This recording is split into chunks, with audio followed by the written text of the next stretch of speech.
চিন্তা করে আব্বাজান বলতেন, আমি পাশে শুইলাম, হঠাৎ দেখি বাচ্চাটা কোন কোন করে ডাক দিয়া উঠছে। শব্দ হয়তো বা 2-4-5 হাত দূরে যেতে পারে। ওই কোন কোন শব্দ শুই না মা লাফ দিয়া উঠা সন্তানকে তৈরা তারপর দুধ পান করায়। তখন আব্বাজান বলবো, আমার দয়ার মাওলা, তুমি কেমন সম্পর্ক তৈরি করলাম। আমি এত জোরে জোরে চিল্লাইয়া ডাকলাম, সে আমার ডাকে একবারও সাড়া দিতে পারে নাই। আর ওই ছোট বাচ্চা একটু কুন কুন করে ডাক দিল। কি সম্পর্ক তুমি লাগাইয়া দিছ। শব্দ শোনার সঙ্গে সঙ্গে মা লাফ দিয়ে ওইটা বাচ্চাকে কোলের ভিতরে জায়গা দেয়। এ আল্লাহর বান্দারা, এ পর্দার আড়ালের মা বোনেরা, মা সন্তানকে যত মায়া করে বাজার তার সে 100 গুণ, 1000 গুণ, লাখো গুণ, কোটি গুণ বেশি মায়া করে আমার মালিক বান্দা বান্দিকে। আমার মালিক তো সব সময় তোমার আমার দিকে তাকায়। আমার মালিক বলে, বান্দা বান্দিরে, আলাম ইয়ালাম বিআন্নাল্লাহ ইয়ারা, হে বান্দা বান্দি, তুই যেখানেই থাকো আমি তোর দিকে চাইয়া থাকি।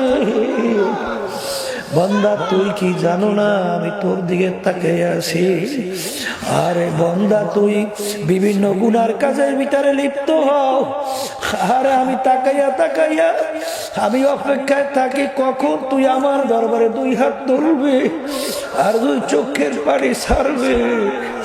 দিলটাকে ভাইগা আমি মালিককে করুণ সুরে ডাক দিবি, হে আমার দয়ার মালিক, হে আমার দয়ার মাওলা, নাফরমান তোমার দরবারে হাজির। দয়া মায়া করে তুমি তোমার কুদরতি কোলের ভিতরে জায়গা দিয়ে দাও। তুমি ডাক দিতে দেরি, তোর আমি ডাকে সারা দিতে মোটেও দেরি করি না। লা তাখুযুহু সিনাতুন ওয়ালা নাওম, আমার মালিক বলে আমার ঘুমও নাই, আমার ঝিমানিও নাই। বলে আমার কেন ঘুম ঝিমানি নাই? আমার মা আমাকে ঘুমাইতে দেয় না। কারণ তুই রাত্র 3টার সময় বিপদে পড়বি, গভীর রাত্রে বিপদে পড়বি, পইরা যখন তুই আমাকে ডাক দিবি আমার আল্লাহ, তখন যদি আমি ঘুমাইয়া থাকি, তোর ওই বিপদের সময় তোকে কে সারা দিবে? এই জন্য আমার মায়, তোদের মায় আমাকে ঘুমাইতে দেয় না। এই জন্য আমার বাজানদেরকে বলবো, পর্দারে মা বোনদেরকে বলবো, হাকিকত সে তো দুনিয়া বে খবর হ্যায়, দুনিয়া কি নুমাইশ পর নজর হ্যায়।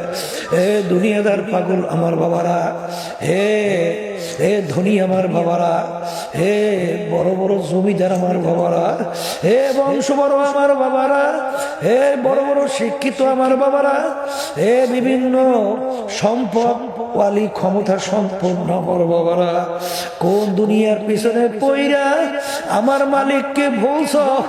কোন দুনিয়ার পিছনে পইরা, কোন সম্পদের পিছনে পইরা আখিরাতকে ভুলছো? একদিন মাঝে মাঝে একটু নিরিবিলি চক্ষু বন্ধ করে একটু মুরাকাবা করো আর চিন্তা করো কোন দুনিয়ার পিছনে পড়ছো। দুনিয়াটা কিন্তু নিষ্ঠুর বাজান, দুনিয়া কিন্তু এমন একদিন আসবে, এই জমিনের উপর থেকে তোমাকে আমাকে উঠাইয়া গর্ভের ভিতরে জায়গা দেবে। এই উপরে আর থাকতে তোমাকে আমাকে দিবে না। বাজান, ভালো কইরা মনকে বুঝাও, তারপর কবরে রওনা করো। কাদের জন্য জীবন শেষ করলাম, কাদের জন্য হারামকে হারাম বলো না, কাদের জন্য ঘুষকে ঘুষ বলো না, সুদকে সুদ বলো না, আরে কাদের জন্য জীবনকে বিলাইয়া রাত্র দিন না ঘুমাইয়া সম্পদ কাদের জন্য রেখে দাও। আমি অনেক সময় বলি, ফরিদপুর গেছিলাম, একজন আমাকে বলতেছে, হুজুর বড় এক ধনী মানুষ মারা যাওয়ার পরে যত অন্ধকার হইয়া আসতেছে, ঘরের ভিতর থেকে ডাক দিয়া বলে তাকে রাত্রে ঘরে রাখা যাবে না, ছোট ছোট বাচ্চারা মরা লাশ দেখলে ভয় পায়। বাজার মসজিদের ভিতর থেকে খাট বের কইরা খাটের ভিতরে উঠাইয়া সারা রাত্র মসজিদের বারান্দার ভিতরে ফালাইয়া রাখছে। তার কষ্টের কামাই করা টাকার বারে তাকে জায়গা দেয় না। এই জন্য আমার ভাইদেরকে বলবো, পর্দা আলে মা বোনদেরকে বলবো, এ দুনিয়াদার পাগল আমার বাবারা, এ পর্দার আড়ালের মা বোনেরা, বাজার সন্তান আগুন পাইলে খেলার জন্য পাগল হইয়া যায়, পানি দেখলে পানি নিয়ে খেলার জন্য পাগল হইয়া যায়। কিন্তু বাজার যারা নাকি বুঝদার সন্তান যখন আগুন ধরার জন্য যায়, ওই আলামিন এদেরকে হাফেজ বা আমুল হিসেবে কবুল করুন। আল্লাহ রাব্বুল আলামিন আমাকে আমাদের সকলকে হাফেজ হক্কানি আলেম এর বাপ আত্মীয় হওয়ার তৌফিক দান করুন। আলহামদুলিল্লাহ আলহামদুলিল্লাহ নাহমাদুহু ওয়া নাস্তাঈনুহু ونستغفره ونؤمن به ونتوكل عليه ونعوذ بالله من شرور أنفسنا من يهده الله فلا مضل له ومن يضلله فلا هادي له ونشهد أن لا إله إلا الله وحده لا شريك له ونشهد أن محمدا عبده ورسوله أما بعد فأعوذ بالله من الشيطان الرجيم بسم الله الرحمن الرحيم ونهى النفس عن الهوى فإن الجنة هي المأوى صدق الله العلي العظيم وقال رسول الله صلى الله عليه وسلم رجعنا من جهاد الأصغر إلى جهاد الأكبر সবাই দুরূদ শরীফ পড়ি আল্লাহুম্মা সাল্লি আলা সাইয়্যিদিনা ওয়া হাবিবিনা ওয়া মাওলানা মুহাম্মদ সাল্লাল্লাহু আলাইহি ওয়া আলা আলিহি ওয়া আসহাবিহি ওয়া বারাকা ওয়া সাল্লাম। শুকরিয়া আদায় করতেছি মহান রব্বুল আলামিনের দরবারে। রব্বুল আলামিন এই উত্তম মজলিসের ভিতরে আমাদের জীবনের একটা সময় আল্লাহ রাব্বুল আলামিন কাটাবার সুযোগ করে দিয়েছেন। শুকরিয়া তান বলি আলহামদুলিল্লাহ। কথা বেশি লম্বা না, সংক্ষেপ, আকল মদ ইশারা বস আস্ত, যে নাকি জ্ঞানী হয় অল্প কথার মাধ্যমে সে পুরো বিষয়টা বুঝতে পারে। আলহামদুলিল্লাহ, আজকে বাংলাদেশের ভিতরে 100-র ভিতরে প্রায় 92 জনের মতো মুসলমান বসবাস করে। এই দেশের মধ্যে আলেম ওলামা তোলাবাদ আল্লাহর রহমতের অভাব নাই। যেই দেশের ভিতরে দেখবেন আজানের শব্দে বাচ্চাদের ঘুম ভাঙে, আজানের শব্দে বাচ্চারা মায়ের কোলে ঘরে যায়, সেই দেশের মধ্যে আজকে যে নীল নকশা অনুযায়ী শিক্ষা সিলেবাস চালু করা হইতেছে, আমাদের ভবিষ্যৎ প্রজন্মদেরকে নাস্তিক তো একটা ব্যাপার, পশুর চেয়েও খারাপ বানাবার বিভিন্ন প্রক্রিয়া চলছে। এই মুহূর্তে যে আল্লাহ রাব্বুল আলামিন আজকে দেখলেন যে 15টা ছেলে কোরআনুল কারীম হিফজ করছে। সবাই বলেন আলহামদুলিল্লাহ। আল্লাহ রাব্বুল আলামিন কোরআনুল কারীমে বলেছেন ইন্না নাহনু নাযালনা যিকরা ওয়া ইন্না লাহু লাহাফিজুন। কোরআনুল কারীম নাযিল করলাম আমি, ওর হেফাজত সংরক্ষণের দায়িত্ব নিলাম আমি। কে বলছেন? আল্লাহ। কিভাবে আল্লাহ রাব্বুল আলামিন সংরক্ষণ করবেন তার বাস্তব নমুনা দেখছেন এই ছোট ছোট বাচ্চাদের সিনার মধ্যে। আল্লাহ রাব্বুল আলামিন 30 পারা কোরআনুল কারীম আলিফ লাম মিম থেকে শুরু করে ইউয়াসউইসু ফি সুদুরিন নাস মিনাল জিন্নাতি ওয়ান নাস, এক দাঁড়ায় 30 পারা কোরআনুল কারীম তেলাওয়াত করার তৌফিক আল্লাহ ওদেরকে দান করছেন। তাহলে হেফাজত কিভাবে আল্লাহ করবেন বুঝছেন তো?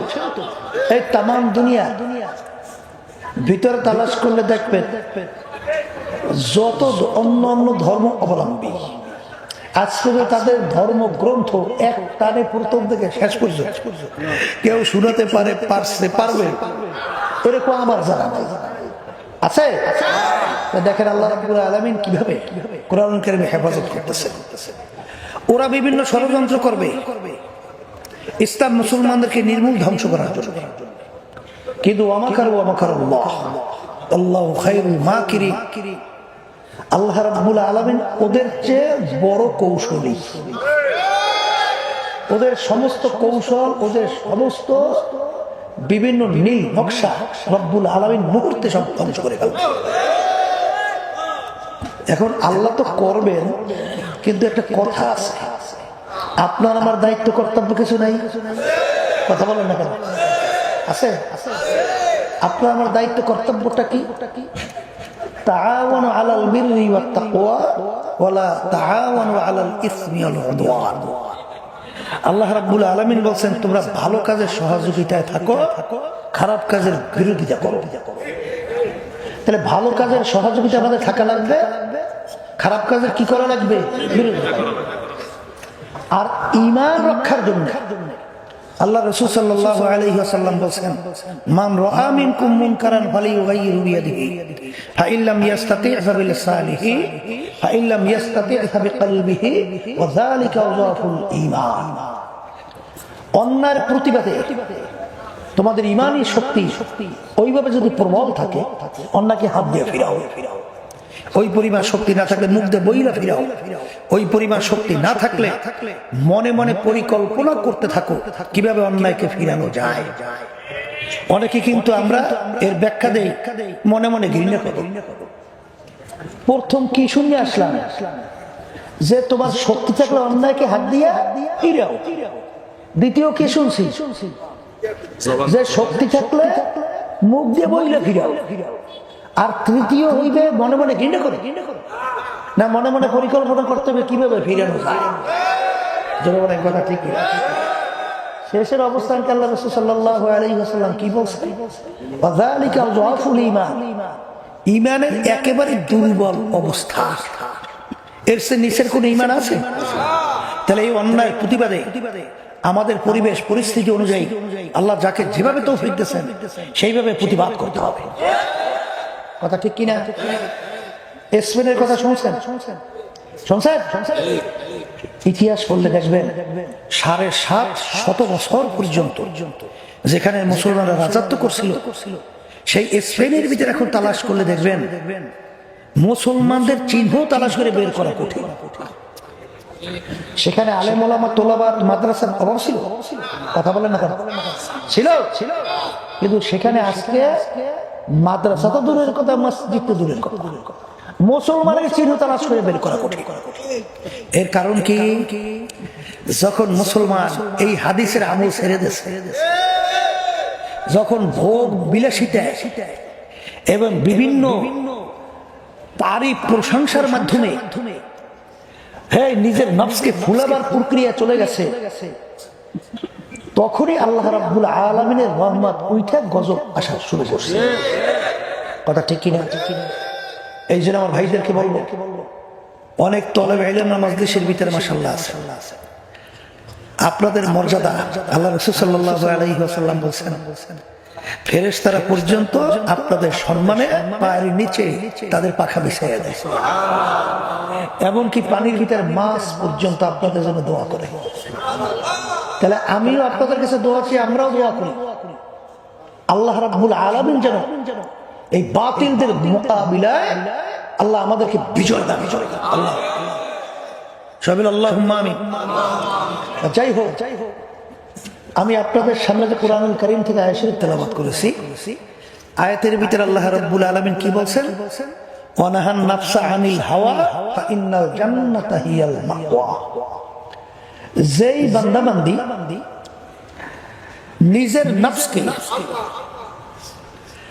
আমার হুকুম যেটা নিষেধ ওর থেকে ফিরিয়ে রাখতে পারবে, আমি তার জন্য ঘোষণা দিলাম বেহেশত। এখন আমার ভাইদেরকে বলবো, পর্দা আলে মা বোনরা যারা শুনতেছে, নফসকে ফিরিয়ে রাখবে কিসের থেকে? আল্লাহ যেটা নিষেধ করছেন তার থেকে। কথা ঠিক কিনা? ব্যাপারটা শুনতেও সহজ, বলতেও সহজ, কিন্তু আসলে বাস্তবতা কিন্তু বড় কঠিন। বলে তা কেমন? আল্লাহ রাসূল সাল্লাল্লাহু আলাইহি ওয়াসাল্লাম বলেন, রাজানা মিন জিহাদিল আসগর ইলা জিহাদিল আকবার। হে আমার সাহাবারা, ছোট যুদ্ধের থেকে বড় যুদ্ধের দিকে রওনা করলাম। বলেন, ছোট যুদ্ধের থেকে বড় যুদ্ধের দিকে রওনা করলাম। সাহাবায়ে কেরাম প্রশ্ন করলেন, হে আল্লাহ রাসূল সাল্লাল্লাহু আলাইহি ওয়াসাল্লাম, এখন মাত্র যুদ্ধ করলাম, এর চেয়ে আবার বড় যুদ্ধ কোনটা? আল্লাহ রাসূল সাল্লাল্লাহু আলাইহি ওয়াসাল্লাম বলেন, নফসের সঙ্গে জিহাদ করা এর চেয়ে বড় যুদ্ধ। বোঝেন যুবক ছেলেরা, যুবতী মেয়েরা আড্ডা মারতে কত মজা, কথা কয় না? এই মজার কোনো শেষ আছে? এই মজার কোনো শেষ আছে? বর্তমানে বাইরেছে না, এই যে বর্তমানে শিক্ষা সিলেবাসের ভিতরে জেন্ডার শোনেন নাই? শুনছেন কি জেন্ডার? হ্যাঁ, এই জেন্ডারের অর্থ কি বুঝেন নাই? মেয়ে যদি মনে করে আমি পুরুষ, হে পুরুষ। ছেলে যদি মনে করে আমি মেয়ে, আমি মেয়ে। এখন এক পুরুষ হে তো মনে করতেছে আমি মেয়ে, এখন আর একজনের মেয়ে গলা হাত দিয়ে আটকে আছে, হে তো মনে করে আমি ও মেয়ে, ও মেয়ে, অসুবিধা। কথা বোঝে? এই যেটাকে বলা হয় সমকামিতা, এইটা বর্তমানে বাংলাদেশে বাস্তবায়নের জন্য বিভিন্ন ধরনের প্রক্রিয়া চলছে। এক পর্যায়ে ডাইরেক্ট নাস্তিকতার চেয়েও, পশুর চেয়েও খারাপ তৈরি করার প্রক্রিয়া চলছে। কলে পশুর সে খারাপ কি? আপনার বোধহয় সে গরু আছে না? হ্যাঁ, বলদ গরু, বলদ গরু আর বলদ গরু মেলামেশা করছে কোন জায়গায়? এলাকায় আসতে কয় বলদ কুত্তা আর বলদ কুত্তা দুইটা মেলামেশা করছে, দেখছে? হ্যাঁ, গাবি আর গাবি মেলামেশা করতে যাচ্ছে কোন জায়গায়? আর বর্তমানে বাইরে যে কুত্তার চেয়েও খারাপ, গরুর চেয়েও খারাপ, বেড়ায় বেড়ায় বলে মেলামেশা করবে মহিলা মহিলা। আর এইটা বলে বাস্তবায়ন করে আমাদের দেশে। এখন এইটা আমরা বসে বসে খালি পেট ডলবো আর বসে বসে দেখবো না? আমাদের সাধ্য শক্তি অনুযায়ী চেষ্টা করা লাগবে। পরিষ্কার জেনে রাখেন, হাদিসের ভিতরে আসছে, যার ভিতরে জিহাদি প্রেরণা থাকবে না ওর মৃত্যু হবে মুনাফিকের মৃত্যু। দুনিয়ার ভিতরে আল্লাহ রাব্বুল আলামিন আপনাকে আবার পাঠাইছে, ইচ্ছে করে আসছে নাকি আল্লাহ পাঠাইছে? আর একটু আসতে কর, আর একটু আসতে কর। আচ্ছা, ইচ্ছে করে থাকতে পারবেন কে কে? তা আমাদের ইচ্ছায় আসি নাই, থাকতেও ইচ্ছায় পারবো না, যাওয়া তো লাগবেই। মুনাফিক হয়ে যাইতেছেন কেনা কেনা? স্যার এক শ্রেণী বর্তমানে কিন্তু আমার বাজার বের হয়েছে, একটু নামাজ পড়ে আলহামদুলিল্লাহ, রোজা রাখে আলহামদুলিল্লাহ, তাসবিহ নিয়ে মাওলানা জিকির আজকার আদায় করে, জাকাত দেয়, দান সদকাও কম না, তাহাজ্জুদের নামাজ বাদ নাই, তাসবিহ 24,000 মাওলা দরবারে পাঠায়, কথা ঠিক কি না? ওদিকে নাহি আনিল মুনকারের ব্যাপারে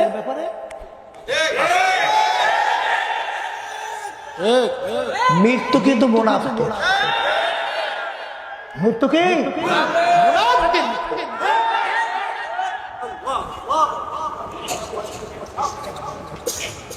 আল্লাহর বান্দারা, পর্দা আলে মা বোনেরা, আল্লাহ রাসূল সাল্লাল্লাহু আলাইহি ওয়াসাল্লাম ওদের অন্যায়ের বিরুদ্ধে ন্যায়ের পক্ষে অবস্থান তৈরি করতে যাইয়া আল্লাহর হাবিবের দান দান মোবারক শহীদ হয়ে গেছে। আল্লাহর হাবিবের মাথা মোবারকের ভিতরে হেলমেট ভাঙে ঢুকে পড়ছে। আল্লাহ হাবিব সাল্লাল্লাহু আলাইহি ওয়াসাল্লামের শরীর মোবারক থেকে রক্ত মোবারক বের হইয়া জুতা মোবারক আটকে গেছে। এক পর্যায়ে উহুদের ময়দানে আল্লাহ রাসূল সাল্লাল্লাহু আলাইহি ওয়াসাল্লাম দাঁড়াই থাকার মতো শক্তি নাই, জমির ভিতরে ধারাস করে পড়ে গেছে। কাফেররা ঘোষণা করেছেন কুতিলা মুহাম্মদ শয়তানের মাধ্যমে। আল্লাহ রাসূল দুনিয়াতে নাই। সাহাবায়ে কেরাম ধৈর্য আল্লাহ রাসূল সাল্লাল্লাহু আলাইহি ওয়াসাল্লামকে মদিনা শরীফ উহুদের পাশে আপনারা দেখছেন যে গর্তের মধ্যে আল্লাহ রাসূলকে অসুস্থ অবস্থায় রাখছিলেন, সেই গর্তটা আমি পাশে যাই দাঁড়াই দাঁড়িয়ে দেখে दिन के सूरज डूब रही है हम लोगों की सामने रोज़े महशर क्या जब है मुस्तफा की सामने। এই জন্য আমার ভাইদেরকে বলবো, পর্দা আলে মা বোনদেরকে বলবো, নফসের সঙ্গে জিহাদ করা। আল্লাহ রাসূল সাল্লাল্লাহু আলাইহি ওয়াসাল্লাম বলে এর চেয়ে বড় যুদ্ধ, এর চেয়ে বড় যুদ্ধ। এই জন্য কিতাবের ভিতরে আসছে মান আরাফা নাফসাহু ফাকাদ আরাফা রাব্বা, যে নিজের নফসের পরিচয় লাভ করতে পারবে সে আল্লাহর পরিচয় লাভ করতে পারবে। আর আপনারা জানেন নফস 3 প্রকার। কয় প্রকার বলেন? বলেন বলেন। 1 নম্বর নফসের নাম হলো নফস আম্মারা, দ্বিতীয় নম্বর নফসের নাম হলো নফস লাওয়ামা, তৃতীয় নম্বর নফসের নাম হলো নফস মুতমাইন্না। আম্মারা কাকে বলে? কিন্তু সব কোরআন কারীমের মধ্যে কথা আছে, বলতেছি। নফসে আম্মারা বলা হয় সব সময় গুনাহ করতে ভালো লাগে, নেকের কাজ ভালো লাগে না। এইটার নফস কোন নফস বলেন? আম্মারা। আপনি নিজেই বুঝবেন আপনার নফসটা কোন নফস, নিজেই বুঝবেন। এই মুজাহাদার মাধ্যমে, জিকির আজকারের মাধ্যমে, এই আল্লাহর খাস বান্দাদের সাথে সম্পর্কের মাধ্যমে এই নফস আম্মারা পরিবর্তন হইয়া এক পর্যায়ে নফসটা নফসে লাওয়ামায় পরিণত হয়ে যায়। লাওয়ামা কাকে বলে? গুনাহ করার সময় চুপ থাকে, বাধা দেয় না। গুনাহ হওয়ার পর ভিতরে আফসোস তৈরি হয়, গুনাহটা করলাম গুনাহটা করলাম কেন, এরকম ঘটনা হয়। এইটা মনে করবেন নফসে লাওয়ামা। আবার মুজাহাদার মাধ্যমে এই নফস পরিবর্তন ঘটে এক পর্যায়ে নফসে মুতমাইন্নায় পৌঁছে যায়। কোন নফস? নফসে মুতমাইন্না কাকে বলে? বলেন নেকের কাজ করতে পারে, বলেন নেকের কাজ করতে পারে, গুনার কাজ ছাড়তে পারে, গুনার কাজ ছাড়তে পারে, বলেন গুনার কাজ ছাড়তে পারে, নেকের কাজ করতে পারে। আল্লাহ রাব্বুল আলামিন বলেন ওয়ানাহান নাফসা আনিল হাওয়া ফা ইন্নাল জান্নাতা হিয়াল মাওয়া, যে গুনাহ থেকে ফিরাইতে পারবে নিজেকে তার জন্য আমি বেহেশত ঘোষণা করছি। এই নফসটা কোন নফস? এটা কোন নাম? খুলে কোন? আবার কোন? এ আল্লাহর বান্দারা, কবরে যাত্রীরা মাহফিল কিসের জন্য? মাহফিল তো একমাত্র আল্লাহর পরিচয় লাভ করে, আল্লাহর হুকুম মাইনিয়া, আল্লাহ রাসূলের তরিকা অনুযায়ী চলিয়া দুনিয়া থেকে বিদায় নিয়ে আল্লাহ রাব্বুল আলামিন যে বালাখানা তৈরি করছেন, মেহমানখানা, সেই বেহেশতে যাওয়ার জন্য। কথা ঠিক কিনা? আচ্ছা, আল্লাহ রাব্বুল আলামিন বেহেশতে যাওয়ার জন্য শর্ত লাগাইছে। ইয়া আইয়ুহান নাফসুল মুতমাইন্না ইরজিই ইলা রাব্বিকি রাদিয়াতাম মারদিয়া ফাদখুলি ফি ইবাদি ওয়াদখুলি জান্নাতি। হে নফসে মুতমাইন্নার দলের আসো, আমার বান্দা বান্দীদের কাতারের ভিতরে শামিল হও, বেহেশতের ভিতরে ঢোকো। কাদেরকে ডাকবে? মুখ খুলে বলেন ভিতরে ঢুকো। কাদেরকে ডাকবে? নফসে মুতমাইন্নার দলদেরকে। এখন আপনি নিজে দুনিয়ায় থাকা অবস্থায় পরীক্ষা করে দেখেন আপনার নফসটা কোন নফস। আপনার নফসটাকে নফসে আম্মারা না লাওয়ামা না নফসে মুতমাইন্না? যদি নফসে মুতমাইন্নায় আপনার নফসকে না পৌঁছাইয়া দুনিয়া থেকে বিদায় নিয়ে কবরে যান, রব্বুল আলামিন যেদিন ডাক দিবেন নফসে মুতমাইন্নার দলের আসো, তখন আল্লাহটাকে সাড়া দিতে পারবে? এমন আসতে পারবেন? তা যদি না পারেন, নফসে মুতমাইন্নায় নিজের নফসকে পৌঁছাইয়া তারপর দুনিয়া থেকে বিদায় নেওয়া লাগবে না? আসতে লাগবে। এখন নফসে মুতমাইন্নায় পৌঁছাবার জন্য চেষ্টা করা লাগবে না লাগবে না? বলে হুজুর তা কেমন? এ আল্লাহর বান্দারা, হে পর্দালে মা বোনরা যারা শুনতেছে, আল্লাহ রাব্বুল আলামিন ফেরেশতা বানাইছে। ফেরেশতাদের ভিতরে গুনাহ করার কোন আগ্রহ আছে? কারণ আল্লাহ বানাইছে ওদেরকে ওইভাবে, ঠিক না? আল্লাহ রাব্বুল আলামিন পশু বানাইছে, গরু ছাগল বানাইছে। আচ্ছা, পশুর ভিতরে ভালো কাজ করার কোন তবিয়ত চরিত্র আছে? সব উল্টো ফুল্টো না? আর মানুষ বানাইছেন আল্লাহ রাব্বুল আলামিন চরিত্র দুইটা। কয়টা? মানুষের ভিতরে আল্লাহ রাব্বুল আলামিন ফেরেশতার চরিত্র দেয় না? ভালো চরিত্র আছে না? আবার মানুষের ভিতরে খারাপ চরিত্র আছে আছে আছে আছে জোরে কোন আছে? আচ্ছা, এখন বাজানদেরকে বলবো, ভালো চরিত্র অর্জন করার জন্য খারাপ চরিত্র বাদ দেওয়ার জন্য কষ্ট করা লাগবে না? চেষ্টা করা লাগবে না? নফসে মুতমাইন্না আপনার নফসকে পৌঁছাবার জন্য আপনার চেষ্টা করা লাগবে না? এই চেষ্টা করার জন্যই আল্লাহ রাসূল সাল্লাল্লাহু আলাইহি ওয়াসাল্লাম বলেন, নফসের সঙ্গে জিহাদ করা সবচেয়ে বড় যুদ্ধ। সবাই বলেন সুবহানাল্লাহ। নফসের সঙ্গে জিহাদ করা, এই যুদ্ধ শুরু হয়েছে, একটা সময় শেষ হবে। যুদ্ধে শত্রুকে দেখেন, আপনাকে দেখে, দেখে দেখে আক্রমণ করে, আক্রমণ দেখে দেখে ফেরে, ঠিক না? আচ্ছা আচ্ছা, দুনিয়ার ভিতরে ইসলামের পক্ষে যুদ্ধ করলে যদি বিদায় হয়ে যায়, শাহাদাতের দরজা হয়ে বিনা হিসেবে বেহেশতে যাবে, ঠিক কিনা? আর নফস আম্মারা এমন এক শত্রু, ও যদি আপনাকে সবল করে আর আপনি যদি সেই অনুযায়ী দুনিয়া থেকে বিদায় হন, তাহলে ঈমান হারাইয়া দুনিয়া থেকে বিদায় নিয়ে কবরে যাবেন, চিরতরে জাহান্নামে চলে যাবেন। আর নফসে আম্মারার সঙ্গে জিহাদ এখন শুরু হয়েছে, শেষ। কতক্ষণ শেষ?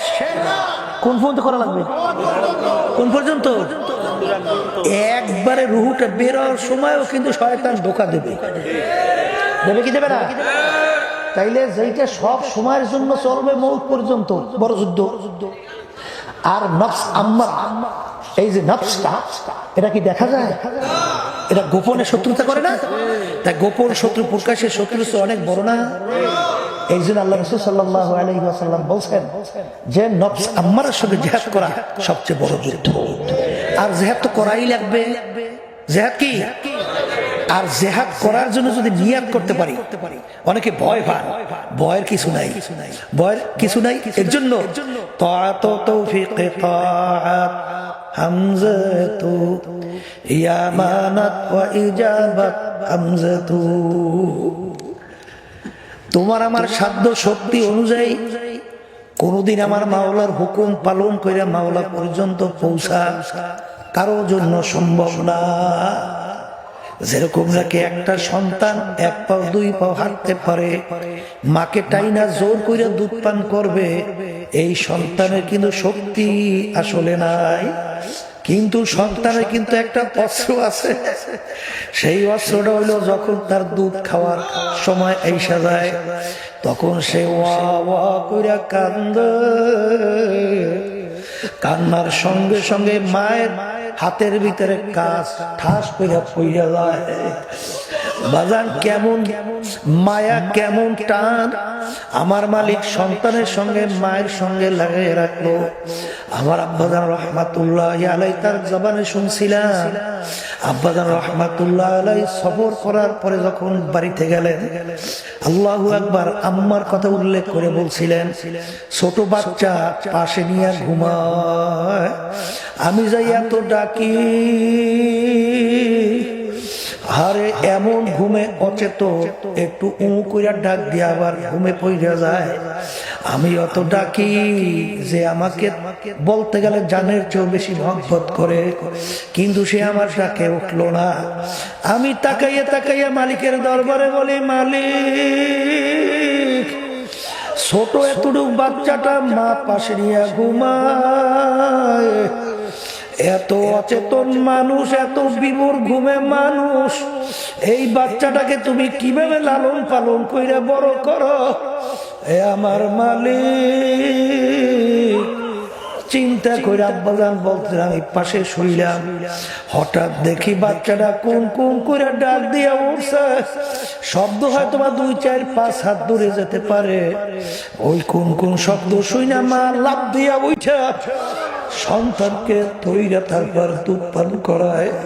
তখন আব্বাজান বলবা, আমার দয়ার মাওলা, তুমি কেমন সম্পর্ক তৈরি করলাম? আমি এত জোরে জোরে চিল্লাইয়া ডাকলাম, সে আমার ডাকে একবারও সাড়া দিতে পারে নাই। আর ওই ছোট বাচ্চা একটু কোন কোন করে ডাক দিল, কি সম্পর্ক তুমি লাগাইয়া দিছ? শব্দ শোনার সঙ্গে সঙ্গে মা লাফ দিয়ে ওইটা বাচ্চাকে কোলের ভিতরে জায়গা দেয়। এ আল্লাহর বান্দারা, এ পর্দার আড়ালের মা বোনেরা, মা সন্তানকে যত মায়া করে বাজার তার সে 100 গুণ, 1000 গুণ, লাখো গুণ, কোটি গুণ বেশি মায়া করে আমার মালিক বান্দা বান্দিকে। আমার মালিক তো সব সময় তোমার আমার দিকে তাকায়।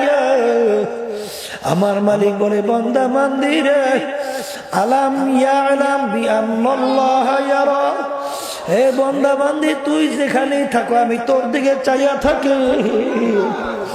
বান্দা, তুই কি জানো না আমি তোর দিকে তাকিয়ে আছি? আরে বান্দা, তুই বিভিন্ন গুনার কাজের ভিতরে লিপ্ত হও, আরে আমি তাকাইয়া তাকাইয়া আমি অপেক্ষায় থাকি কখন তুই আমার দরবারে 2 হাত তুলবি আর 2 চোখের পানি ছাড়বি। দিলটাকে ভাইগা আমি মালিককে করুণ সুরে ডাক দিবি, হে আমার দয়ার মালিক, হে আমার দয়ার মাওলা, নাফরমান তোমার দরবারে হাজির। দয়া মায়া করে তুমি তোমার কুদরতি কোলের ভিতরে জায়গা দিয়ে দাও। তুমি ডাক দিতে দেরি, তোর আমি ডাকে সারা দিতে মোটেও দেরি করি না। লা তাখুযুহু সিনাতুন ওয়ালা নাওম। আমার মালিক বলে, আমার ঘুমও নাই, আমার ঝিমানিও নাই। বলে, আমার কেন ঘুম ঝিমানি নাই? আমার মা আমাকে ঘুমাইতে দেয় না। কারণ তুই রাত্র 3টার সময় বিপদে পড়বি, গভীর রাত্রে বিপদে পড়বি, পইরা যখন তুই আমাকে ডাক দিবি, আমার আল্লাহ, তখন যদি আমি ঘুমাইয়া থাকি, তোর ওই বিপদের সময় তোকে কে সারা দিবে? এই জন্য আমার মায়, তোদের মায় আমাকে ঘুমাইতে দেয় না। এই জন্য আমার বাজানদেরকে বলবো, পর্দারে মা বোনদেরকে বলবো, হাকিকত সে তো দুনিয়া বে খবর হ্যায়, দুনিয়া কি নুমাইশ পর নজর হ্যায়। হে দুনিয়াদার পাগল আমার বাবারা, হে হে ধনী আমার বাবারা, হে বড় বড় জমিদার আমার বাবারা, হে বংশ বড় আমার বাবারা, হে বড় বড় শিক্ষিত আমার বাবারা, হে বিভিন্ন সম্পদ ওয়ালি ক্ষমতা সম্পন্ন আমার বাবারা, কোন দুনিয়ার পিছনে পইরা আমার মালিককে ভুলছ? কোন দুনিয়ার পিছনে পইরা, কোন সম্পদের পিছনে পইরা আখিরাতকে ভুলছো? একদিন মাঝে মাঝে একটু নিরিবিলি চক্ষু বন্ধ করে একটু মুরাকাবা করো আর চিন্তা করো কোন দুনিয়ার পিছনে পড়ছো। দুনিয়াটা কিন্তু নিষ্ঠুর বাজান, দুনিয়া কিন্তু এমন একদিন আসবে, এই জমিনের উপর থেকে তোমাকে আমাকে উঠাইয়া গর্বের ভিতরে জায়গা দেবে। এই উপরে আর থাকতে তোমাকে আমাকে দিবে না বাজান। ভালো কইরা মনকে বুঝাও, তারপর কবরে রওনা করো। কাদের জন্য জীবন শেষ করলা, কাদের জন্য হারামকে হারাম বলো না, কাদের জন্য ঘুষকে ঘুষ বলো না, সুদকে সুদ বলো না, আরে কাদের জন্য জীবনকে বিলাইয়া রাত্র দিন না ঘুমাইয়া সম্পদ কাদের জন্য রেখে দাও। আমি অনেক সময় বলি, ফরিদপুর গেছিলাম, একজন আমাকে বলতেছে, হুজুর বড় এক ধনী মানুষ মারা যাওয়ার পরে যত অন্ধকার হইয়া আসতেছে, ঘরের ভিতর থেকে ডাক দিয়া বলে তাকে রাত্রে ঘরে রাখা যাবে না, ছোট ছোট বাচ্চারা মরা লাশ দেখলে ভয় পায়। বাজার মসজিদের ভিতর থেকে খাট বের কইরা খাটের ভিতরে উঠাইয়া সারা রাত্র মসজিদের বারান্দার ভিতরে ফেলাইয়া রাখছে। তার কষ্টের কামাই করা টাকার বারে তাকে জায়গা দেয় না। এই জন্য আমার ভাইদেরকে বলবো, পর্দা আলে মা বোনদেরকে বলবো, এ দুনিয়াদার পাগল আমার বাবারা, এ পর্দার আড়ালের মা বোনেরা, বাজান সন্তান আগুন পাইলে খেলার জন্য পাগল হইয়া যায়, পানি দেখলে পানি নিয়ে খেলার জন্য পাগল হইয়া যায়। কিন্তু বাজান যারা নাকি বুঝদার সন্তান যখন আগুন ধরার জন্য ওই পানির পাশে থাইকো না, কারণ টুক ঘুরাইয়া যদি পানির ভিতরে পইরা যাও আর বাজান কোনদিন উঠবা না। এ দুনিয়ার পাগল আমার বাবারা, আল্লাহ রাসূল সাল্লাল্লাহু আলাইহি ওয়াসাল্লামের কাছে জিবরাইল আমিন আসছে। সচরাচর এই সময় আল্লাহ হাবিবের কাছে জিবরাইল আলাইহিস সালাতু ওয়াস সালাম আসেন না। জিবরাইল আলাইহিস সালাতু ওয়াস সালামকে আল্লাহ রাসূল বলেন, হে ভাই জিবরাইল, এরকম সময় তো আপনি সচরাচর আসেন না, আজকে এই সময় আপনি কেন আসলেন? জিবরাইল আলাইহিস সালাতু ওয়াস সালাম বলে, আল্লাহর রাসূল সাল্লাল্লাহু আলাইহি ওয়াসাল্লাম, আল্লাহ রাব্বুল আলামিন আমাকে বেহেশত দেখাইছেন, জাহান্নামও দেখাইছেন। বেহেশতের চতুর্পাশে আমার মালিক দেখাইছেন, জাহান্নামের চতুর্পাশে আমার মালিক দেখাইছেন। আরে বেহেশত এমন ভাবে আমার মালিক সাজাইছে, কেউ কোনোদিন দেখে নাই, কানেও শোনে নাই, কোনোদিন কল্পনাও আসে নাই তার চেয়েও সুন্দর। আর জাহান্নামে এমন ভাবে তৈরি করছে, এত কষ্ট, এত আযাব, এত বড় কঠিন, কোনোদিন কেউ দেখে নাই, কানেও শোনে নাই, কল্পনায়ও আসে নাই।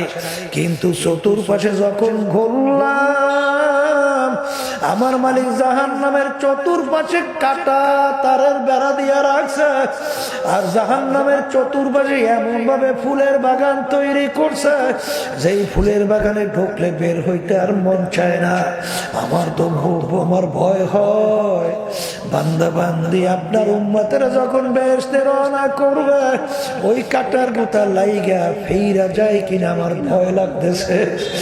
আর ওই জাহান্নামের এত সুন্দর চতুর্পাশে ফুলের বাগান, ওই বাগানের ভিতরে ঢুকলে ওই আনন্দ ফুর্তি চিত্ত বিনোদন আর বের নাও হইতে পারে, আমার ভয় করতেছে। এই কথা বইলা জিবরাইল আলাইহিস সালাতু ওয়াস সালাম কান্দেন। আল্লাহ হাবিব বলেন, ভাই জিবরাইল, আপনি তো আল্লাহর সবচেয়ে নৈকট্যের ফেরেশতা, আপনি কেন কান্দেন? জিবরাইল আলাইহিস সালাতু ওয়াস সালাম বলে, আল্লাহর রাসূল, হারুত মারুত তো আমার মালিকের ফেরেশতা, ওদের ব্যাপারে আমার মাওলার কি সিদ্ধান্ত হইল, ইবলিসের ব্যাপারে আমার মাওলার কি সিদ্ধান্ত হইল, আমার তো জানা নাই। আমার ব্যাপারে আমার মালিক কি সিদ্ধান্ত দিবেন, এই জন্য আমি কান্দি। এই অবস্থা দেখে আল্লাহ রাসূল সাল্লাল্লাহু আলাইহি ওয়াসাল্লাম তিনিও কান্দেন। এ কবরের যাত্রীরা, আল্লাহর বান্দারা, পর্দা আলে মা বোনেরা, কাটার তারা তারের বেড়া এবং ফুলের বাগান কি বাজার। এই ফজরের সময় কনকইনা শীতের মধ্যে যখন ফজরের সময় আমার মালিকের পক্ষ থেকে মুয়াজ্জিন তোমাকে আমাকে দাওয়াত দেয়, আসসালাতু খায়রুম মিনান নাওম, ঘুম হইতে নামাজ ভালো। বাজান ওই সময় ল্যাপ কম্বল ফালাইয়া ওই ঠান্ডা পানির ভিতরে উজু কইরা মসজিদে যাইয়া নামাজে দাঁড়ানো কত কষ্ট। ওই কাটার গুতা লাগছে, তুমি বেড়া পার হইয়া গেলা। বাজান রমজান মাসে গরমের দিন রৌদ্রের মধ্যে কাজকর্মের ভিতরে রোজা রাখতে কত কষ্ট। বাজান ঠিক মাগরিবের আগে গলা শুকাইয়া পানির জন্য স্থির হইয়া যায়। বাজান কাটার গুতা লাগলো, বেড়া পার হইয়া গেল। আরে ছেলেরা মেয়েদের সঙ্গে আড্ডা মারতে কত মজা, মেয়েরা ছেলেদের সঙ্গে আড্ডায় কত মজা। আরে যুবক এই মজা বাদ দিয়া আমার মাওলার হুকুম মানলো, নবীর তরিকা অনুযায়ী চললো, কাটার গুতা লাগলো, বেড়া পার হইয়া গেল। তুমি বড় অফিসার, ঘুষ খাইলে কোটি টাকা কোনো তোমার ব্যাপারই না। কিন্তু আল্লাহ রাসূল বলেন সাল্লাল্লাহু আলাইহি ওয়াসাল্লাম, ঘুষ খাওয়া না দেওয়া না দোনোটা জাহান্নামী। সে তো আল্লাহর ভয়, জাহান্নামের ভয়। ঘুষ খায় নাই, সুদ খায় নাই, পরের মাল ঠগাইয়া নিজের সম্পদ বাড়ায় নাই, হারাম ভক্ষণ করে নাই। আরে তার নিচের চাকরিজীবী কত শান শওকত, বাড়ি গাড়ির অভাব নাই। এই অবস্থা দেইকা তুমি ঘুষ না খাইয়া তুমি অবস্থান তৈরি করা, কাটার গুতা লাগলো, তুমি বেড়া পার হইয়া গেলা। এরকম বেড়া পার হইতে হইতে যখন হায়াত শেষ হইয়া যাবে, আল্লাহ রাব্বুল আলামিন ডাক দিয়া বলবেন, ও ফেরেশতারা, আমার বান্দা বান্দি বড় কষ্ট করে বেহেশত কামাই করছে, ওকে বেহেশত না দেখাইয়া মৌত করিও। বাজান কিভাবে যে মোমেন বান্দা বান্দির রূহ বের হবে। দাদাদারের কথা শুনছি, আল্লাহু আকবার। অসুস্থ লোকজন চতুর্পাশে বসা, হঠাৎ বলতেছে মেহমান আসতেছে, জায়গা কইরা দাদাদার রহমাতুল্লাহ সামনে হাতটাকে বাড়াইছে, এর ভিতরে একটা মিসকি হাল দিয়া কালেমাতে লা ইলাহা ইল্লাল্লাহু মুহাম্মাদুর রাসূলুল্লাহ। আল্লাহর কত ফজল করে রহমাতুল্লাহ আলাইহি দেখছে, ইন্তেকালের পরে যে হাসতেছে, হাসটা ফুটে রয়েছে চেহারার মধ্যে।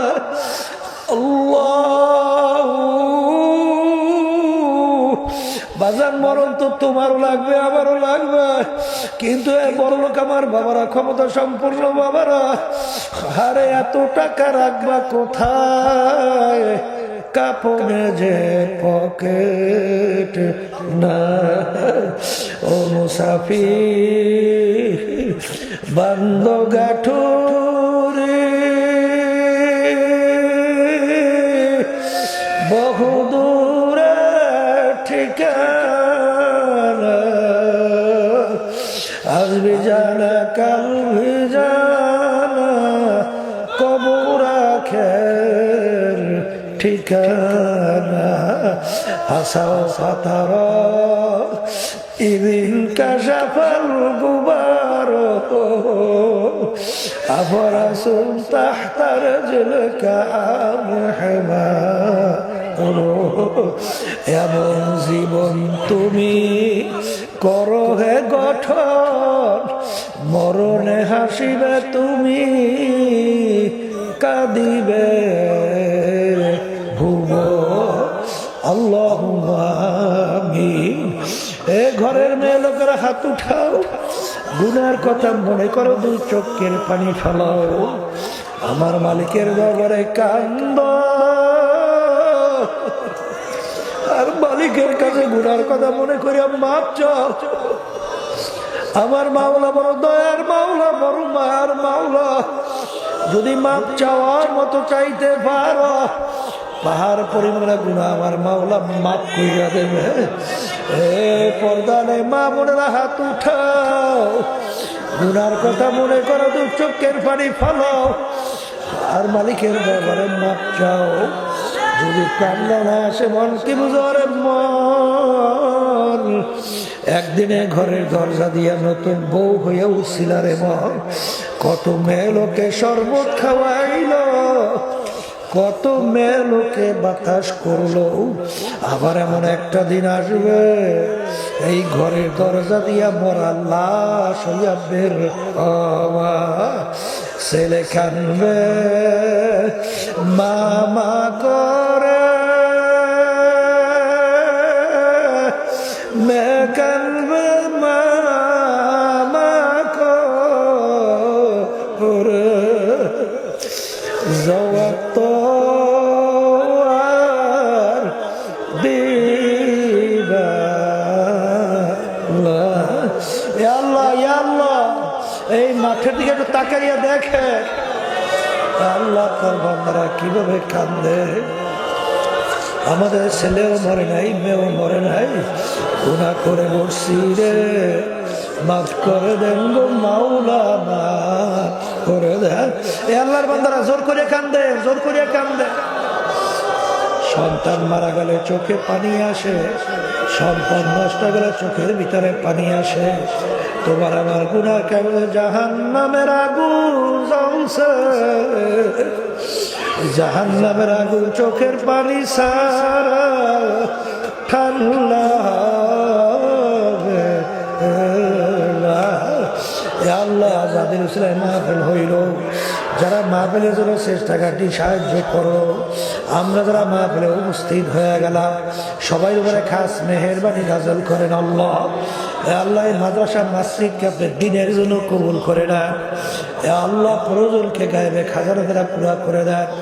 আল্লাহ বিশেষ করে ফিলিস্তিনের মুসলমানদেরকে হেফাজত করো আল্লাহ। হুতি মুসলমান সহ তামাম দুনিয়া ইসলাম মুসলমানদেরকে হেফাজত করেন আল্লাহ। ইসরাইল সহ যে জালেমরা জুলুম করতেছে, সহযোগিতা করতেছে, ওদের নসিবে হেদায়েত থাকলে হেদায়েত দেন, নাহলে আপনাদেরকে ধ্বংস করে দেন আল্লাহ। হককে আমাদের কাছে হক হিসেবে প্রকাশ করে